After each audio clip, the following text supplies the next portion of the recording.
Bumpy से डर नहीं लगना चाहिए और आजकल लगता भी नहीं है, क्योंकि हमें लगता है कि जो तजुर्बा है मेरा अब तक का सफ़र जो रहा है उससे बहुत कुछ सीखा है।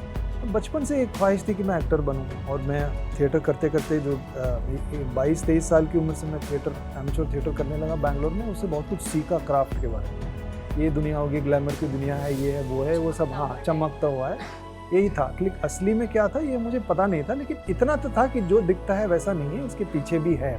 मेरे अंदर एक कॉन्फिडेंस नहीं थी, मेरे क्राफ्ट को लेके कॉन्फिडेंस था कि मैं कुछ काम कर सकता हूँ, मैं किरदारें निभा लूँगा, कुछ नया मैं कुछ दिखाऊंगा इंटरेस्टिंग लोगों को। कहानियाँ बनती नहीं है, बनाई जाती हैं, और कुछ तरीके होते हैं जिनसे वो सुनाई जाती है। कुछ लोग इसमें इतना माहिर हो जाते हैं कि जब आप उनको पर्दे पर देखते हैं तब आपको लगता नहीं है कि वो कोई किरदार है, कोई एक्टर है, वो आपको अपनी ज़िंदगी से बहुत जुड़े हुए कुछ लोग लगते हैं। बहुत कम ऐसे किरदार, ऐसे चेहरे हैं इंडियन सिनेमा में आज के वक्त में जो ऐसा जुड़ाव ऑडियंस के साथ करते हैं। एक नाम जिनसे आपको मिलवाने जा रहे हैं, गुलशन देवैया।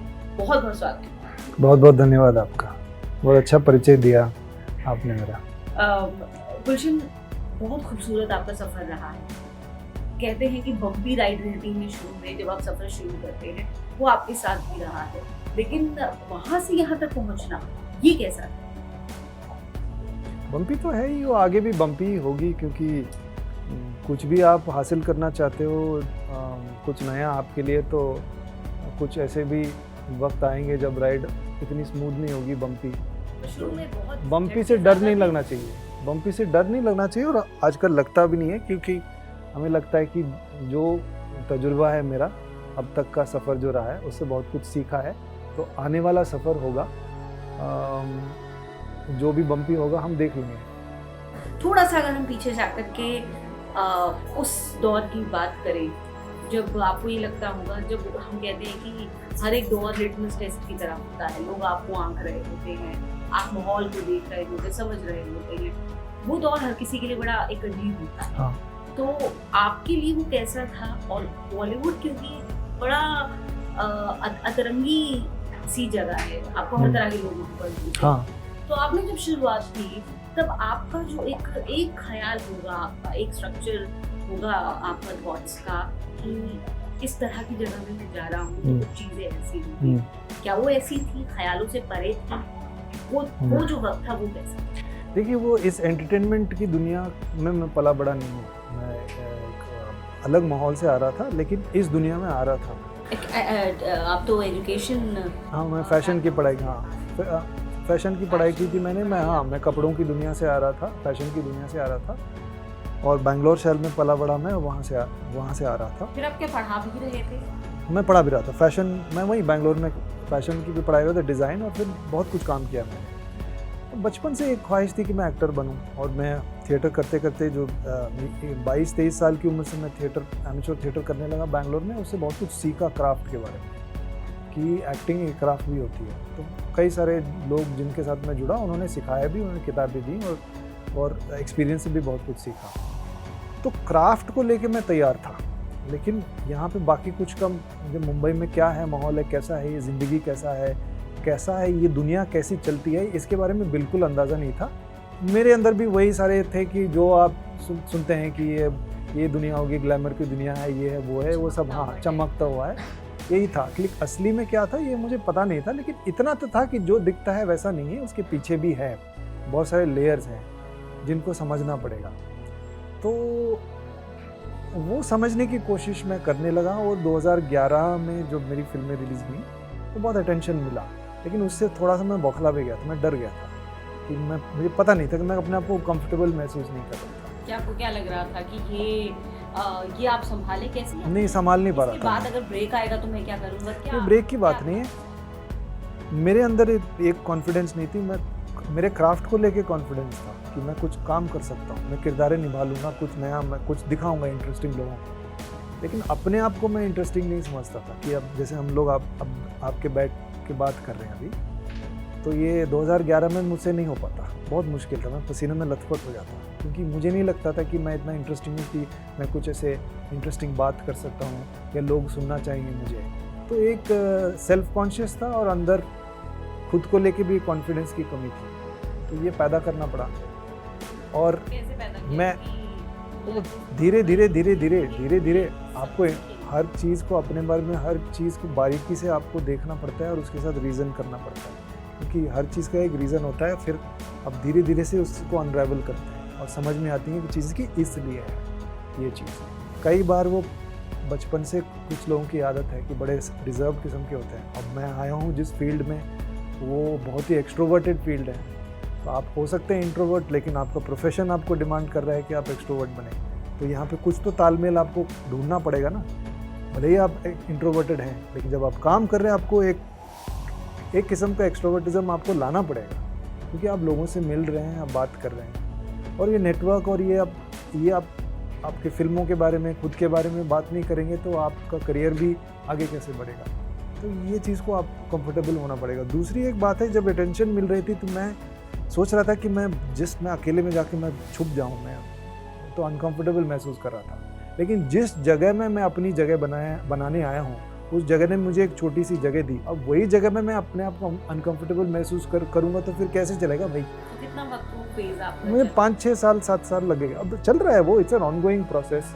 हाँ, लेकिन मैं अपने आप को बहुत कंफर्टेबल महसूस करता हूँ इस एंटरटेनमेंट की दुनिया में, हिंदी फिल्मों की दुनिया में, कहानियों की दुनिया में मेरी एक जगह है, काफ़ी अच्छी जगह है। उस जगह को लेके मैंने बहुत कुछ किया है, आगे भी ये जर्नी चलती रहेगी।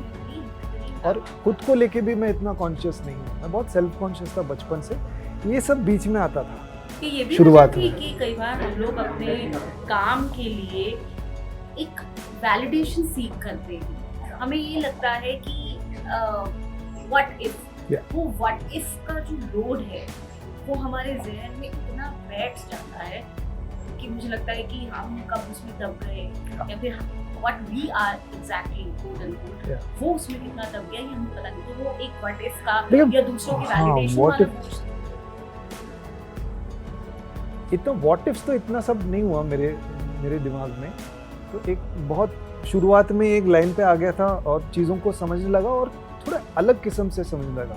मुझे ये नेपोटिज्म से इतनी परेशानी नहीं होती थी। मुझे इतना ही था कि हाँ, कुछ लोगों को मुझे इम्प्रेस करना है, अगर उनको मैं इम्प्रेस कर गया तो ये अच्छा है। वैलिडेशन उनका मैं सीख करता था, जिनको मैं समझता था कि ये जानकार लोग हैं, तजुर्बेकार लोग हैं, जिनके काम को मैं पसंद करता हूँ और उनकी बातों को मैं सहमत हूँ, उनका वैलिडेशन चाहिए था। एक और लेवल होता है कि ऑडियंस पे का वैलिडेशन आपको चाहिए होता है, ये ज़रूरी है, लेकिन ये सब कुछ नहीं है। जो आप जो हैं, बट मैं भी कोई इंसान हूँ ना, जो मेरा वजूद है ये सिर्फ इनके वैलिडेशन के बेसिस पे है क्या, जो मैं हूँ वो नहीं होना चाहिए।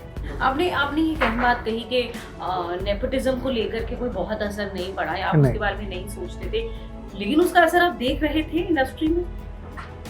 लोग उसका बहुत कुछ बना रहे थे, बट जितना वो लोग उसके बारे में बात करते हैं मुझे नहीं लगा कि उतना बड़ा इश्यू है। हमारी इंडस्ट्री में बहुत सारे प्रॉब्लम्स हैं, उसमें मुझे नहीं लगता कि नेपोटिज्म इतना बड़ा प्रॉब्लम है। ग्रुपिज्म अलग चीज़ है, ग्रुपिज्म अलग, नेपोटिज्म अलग है, ग्रुपिज्म अलग है। ओके, सो आपके हिसाब से नेपोटिज्म इतनी बड़ी समस्या नहीं है, ग्रुपिज्म प्रॉब्लम है। प्राइवेट एंटरप्राइज है। अभी देख लीजिए, एक दुकानदार है, छोटे से एक दुकान चलाता है, वो अपने बेटे या बेटी को वो दुकान देके जाएगा तो वो नेपोटिज्म नहीं है, उससे किसी को प्रॉब्लम नहीं होती। प्रॉब्लम तब होने लगती है कि आप जब चाहते हैं कि आपको वो पोजीशन मिले, आपको लगता है कि मेरिट है, लेकिन कला को आप तोल नहीं सकते ना, नाप नहीं सकते। सब्जेक्टिव ओपिनियन होता है। जब जहाँ पे सब्जेक्टिव ओपिनियन चलता है वहाँ पे आप चाहते हैं कि लोग आपको ज़्यादा पसंद करें या इनको ज़्यादा नहीं पसंद करें, तो आपको ये वहम होने लगता है कि आप ज़्यादा डिजर्विंग है, मेरिट है। It's just an illusion. There is no merit in the arts. Painting, drawing, singing, कला सब सब्जेक्टिव ओपिनियन। आपकी फेवरेट सिंगर कौन है, बताइए आपके फेवरेट सिंगर? आज तक तो लता मंगेशकर ना। कुछ लोगों को करेक्ट, कुछ लोग बोलेंगे आशा भोसले। आशा भोसले तो अच्छी सिंगर है ही, लेकिन आपकी फेवरेट है लता जी, लेकिन इसका मतलब ये तो नहीं कि आशा जी कुछ कम सिंगर है। आपकी फेवरेट है लता जी, आशा जी भी बड़ी सिंगर है, काफ़ी अच्छी सिंगर है। उनमें कुछ लोग बोलेंगे कि ज़्यादा अंतर भी नहीं है, यही भी अपनी जगह ठीक है, वो अपनी जगह ठीक। वही मैं बोल रहा हूँ ना, सब्जेक्टिव ओपिनियन यही होता है। आपका ओपिनियन अपनी जगह ठीक ही है, मेरा ओपिनियन अपनी जगह ठीक है। That is your opinion on nepotism. लेकिन आपने कहा कि ग्रुपिज्म एग्जिस्ट। हां, it exist. And does it वो है, make kind of impact changes की तो पर्सनालिटी? इतना नहीं जितना हम लोग सोचते हैं शायद, ज़्यादा इसके बारे में पता नहीं, लेकिन there are definitely groups and power structures होते हैं, वो अपने अपने हिसाब से। Not particularly, I work in the industry, I don't like live there, I live in my home in my house. तो गुरजन, व्हेन यू स्टार्टेड, आपको ये लगा होगा कि आप इंडस्ट्री में जा रहे हैं सिर्फ एक्टर के तौर पे या हीरो बनने का था? क्योंकि अब हमने देखा कि ग्रे शेड्स में लोगों ने आपको बेतहाशा प्यार दिया, मतलब विलेन कम ऐसे रहे हैं जिनको कितना प्यार मिला है इस दौर के, कुछ एक उनमें से एक आप रहे हैं। तो ग्रे शेड्स में भी लोगों ने खूब पसंद किया आपका, और मुझे लगता है जो सबसे बेहतरीन शायद कैरेक्टर्स निकले आपको वो ऐसी फिल्मों में से निकले। मुझे किरदारों में ज़्यादा दिलचस्पी है, पहले से रहा है, और मैं जब एक्टिंग को समझने की कोशिश कर रहा था, सीखने की कोशिश कर रहा था, जो मेरे फॉर्मेटिव ईयर जो बुक कहते हैं, जिस तरह की फिल्में मुझे अच्छी लगती थी, जिस तरह के एक्टर मुझे पसंद आते थे, वो ज़्यादातर किरदारें निभाते थे। अब देखिए, एक चीज़ जैसे हम चीज़ ले लेते हैं स्टारडम। अब स्टारडम अचीव करने का सिर्फ एक तरीका नहीं हो सकता है ना, और अलग तरीके भी हो सकते हैं। तो अगर मान लीजिए कि मुझे वही चाहिए स्टारडम, तो किरदारें निभाते हुए भी स्टारडम निभा सकते हैं, और कुछ लोगों ने किया भी है, बहुत सारे लोग हैं। अब राजकुमार को ले लीजिए, मैं तो कहूँगा एक स्टारडम नसीब हुआ है उनको, है ना, लेकिन किरदारों के लिए जाने जाते हैं लोग, उनको अपने किरदारों से उनकी पहचान जो बनी है वो उनके कैरेक्टर से, उनके काम से। ये फेज हमने देखा ऑफ लेट क्या ज्यादा खुलकर के आया है किरदारों वाला, क्योंकि पहले हीरो सेंट्रिक सिनेमा ज्यादा रहा, वो दौर अलग था। दौर, हाँ, तो अब हम कह सकते थे टाइम इज कम्प्लीटली चेंज। या फिर हमने पीछे देखा है कि चाहे कितना भी बड़ा नाम है, कितना भी बड़ा स्टार है, लेकिन अगर लोगों को कंटेंट नहीं पसंद आया, कहानी नहीं पसंद आया, उन्होंने उसको आउटराइटली खारिज कर दिया है। क्या इस चीज ने भी चीजों को बदला है? थोड़ा बहुत, हाँ, सही है, आप जो कह रहे हैं मैं सहमत हूँ, लेकिन एक कुछ लोगों के फैन बेसेस होते हैं, वो फिर भी वही देखना पसंद करते हैं, वो भी है। तो कभी कभी किसी बड़े स्टार की फिल्म आती है, वो इतनी अच्छी नहीं चलती है, ज़्यादा लोगों को पसंद नहीं आता, लेकिन वो फैन बेस तो ज़रूर देखेगा। जो आपका हार्डकोर फैन बेस है ना, हर किसी की अलग अलग मात्रा में होती है, तो वो तो देखा ही है। सो ये डिफरेंस तो है। दौर तो बदलना ही चाहिए, कि पुराना दौर था, मेरे पिताजी के ज़माने का दौर था, और मेरे दादाजी के ज़माने के दौर था, फिल्में बहुत अलग बनती थी, कहानियाँ बहुत अलग कहते थे, किरदारें बहुत अलग किस्म की होती थी। एक ज़माना था जब बहुत ही सुपरफिशियल किरदार थे, फिर धीरे धीरे वो बदलता गया, बहुत और ज़रा रियलिस्टिक। ये बच्चन साहब का एक ज़माना आया जब इमरजेंसी की ये चला था, वो ये सब बंद हो रहे थे, और एक एंग्स्ट था लोगों में, एंग्री यंग मैन का ये हुआ, तो लोग उस चीज़ से जुड़े थे। फिर अमोल पालागिरची का भी एक दौर था, जहाँ पे जो एवरेज कॉमन मैन, वो नॉट सो लोग एवरेज, जो अपने आपके वो मोहल्ले में, आपके चौल में कोई रहता है, आपकी बिल्डिंग में कोई रह रहा है, आम आदमी कहते हैं ना, आम आदमी, तो वो आम आदमी के स्वरूप थे, उस चीज़ से जुड़े लोग। फिर एक रोमांटिक अंदाज में कई सारे लोग आए, शाहरुख एक नयापन लेके आए रोमांटिक अंदाज में। तो ये जैसे जैसे दौर बदलता गया, कहानी बदलते गए, तो ये तो किरदारें, ये जो स्टार थे, ये भी बदलता गया। तो अब एक दौर है जहाँ पे अलग अलग किस्म की कहानियाँ, क्योंकि अभी माध्यम भी ज़्यादा है, ये प्लेटफॉर्म्स हैं भी, ऐप्स पे अब लोग देख रहे हैं, टेलीविज़न पे लोग देख रहे हैं, बड़े पर्दे पे लोग देख रहे हैं, अपने फ़ोन्स पे देख रहे हैं, ये सब चल रहा है। तो अलग अलग फॉर्मेट्स में अलग अलग किस्म की कहानियाँ अलग अलग तरीके से ले रहे हैं, आपके पास चॉइस ज़्यादा है, तो ये दौर में चल रहे हैं। तो लोगों को ज़्यादातर रियलिस्टिक कहानियाँ पसंद है, लेकिन एट द सेम टाइम जो एस्केपिस्ट सिनेमा है वो भी एक रिटर्न कर रहा है, जैसे RRR और बाहुबली, ये सब फिल्में, KGF, हाँ, ये सब भी बहुत लोगों का ये इमेजिनेशन को ये ग्रैब कर रहा है। तो एक मिक्स्ड जॉनर है, आगे क्या होगा ये पता नहीं है, कुछ और बदलेगा, मैं तो उम्मीद करता हूँ कि आगे भी कुछ बदलाव आए। हाँ, तो हमें अपने आप को, जी, आपको अगर रेलेवेंट रहना है तो समय के हिसाब से वो बदलाव आपके अंदर भी आते रहना चाहिए। इस वक्त ग्रे शेड ज़्यादा है आपकी लिस्ट में, हाँ, लेकिन कभी ऐसा लगा कि इस तरह के किरदार करके ज़्यादा तसल्ली महसूस हुई? नहीं, मुझे जो पसंद आया मैं वो करता हूँ, ऐसे कुछ नहीं कि यही करना है, वो एक वैरायटी रखना चाहता हूँ मैं। ये कि एक जिस तरह से लोग मुझे देखते हैं, जो ऑफ़र होता है उसमें आई थिंक जो पसंद भी करते हैं लोग ज़्यादातर किरदार ऐसे थोड़े से ग्रे वाले किरदार हैं, मतलब एकदम विलन टाइप के भी नहीं है बट थोड़े से, हाँ, बट आई थिंक लोग उस चीज़ों से इसलिए जुड़ भी पाते हैं क्योंकि हम सब थोड़े ग्रे ही हैं, कोई एकदम वाइट एंड ब्लैक थोड़ी ना होता है, इंसान है तो थोड़ा ग्रे, गलतियाँ हम सब करते हैं, अनरीजनेबल हम कब सब होते हैं, गुस्सा सबको आता है, कुछ ना कुछ गलत काम सभी ने किया ही है। जितना इजीली और जितने स्माइलिंग तरीके से आप यहाँ की बात कन्विंस कर रहे हैं कि सब ग्रेडेशंस, हाँ बिल्कुल। क्या कभी कभी रियल लाइफ में भी ऐसा हुआ कि कुछ ऐसा गलत हुआ है, कुछ है और ये इजीली आपने कन्विंस कर लिया हो, एक्सेप्ट कर लिया हो? ईगो बीच में नहीं आता है तो मैं ईगो जब बीच में आ जाता है तो मुश्किल हो जाता है। ईगो बीच में नहीं आता है तो कोई भी चीज़ मतलब ये मान लेना मुश्किल नहीं है कि हाँ हमने गलती किया है। प्रॉब्लम तब होता है जब ईगो बीच में आ जाता है, तब समय लगता है। अच्छा, लेकिन ये आपने बड़ा ट्रिकी चीज़ है, ये कहाँ पे असर्टेन किया जाए कि ये ईगो है या वाकई में मैं सही हूँ वाली बात है? ये कैसे आप इस चीज़ को डिफरेंशिएट कैसे? पता चल जाता है मुझे कहाँ पे ईगो है, थोड़ा सा रीजनेबल जब हो जाता है ना, क्योंकि वो एग्जैक्ट मोमेंट पे शायद आपको पता नहीं चल रहा है क्योंकि वो रश ऑफ ब्लड या जो भी है आवेश में आके होश खो गए, वो भी जो आपका चल रहा है जो वो मोमेंट पे फिर थोड़ा सा काम डाउन हो तो दिमाग चलने लगता है तो आपको पता चल जाता है कि ये ईगो था। अब हाई फेज लो फेज आप पर कोई असर डालता है या फिर you just enjoying the journey?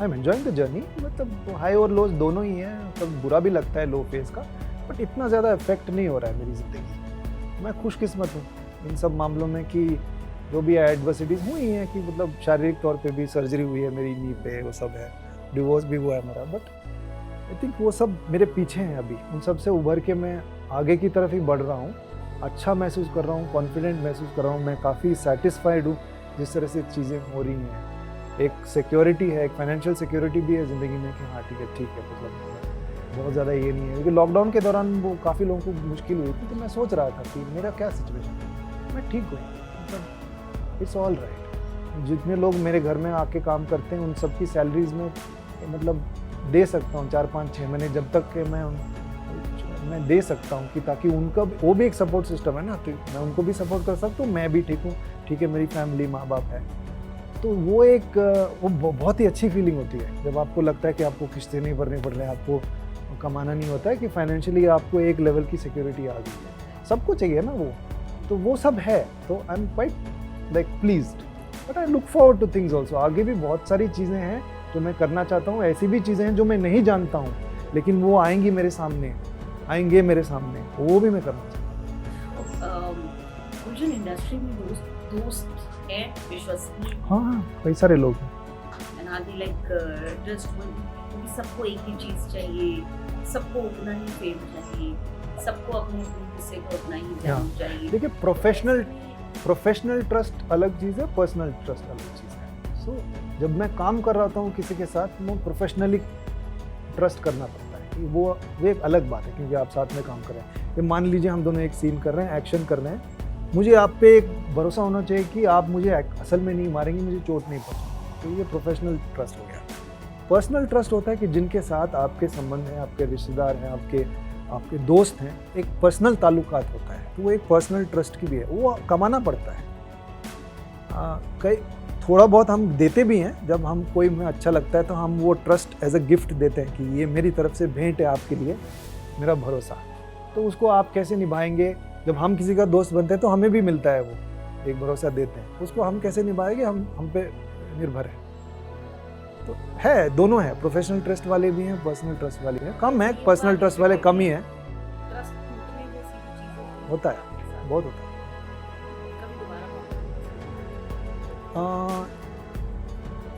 हाँ, दिया है मैंने, और कुछ हद तक मैं इस मामले में कुछ ज़्यादा ही मौके दे देता हूँ।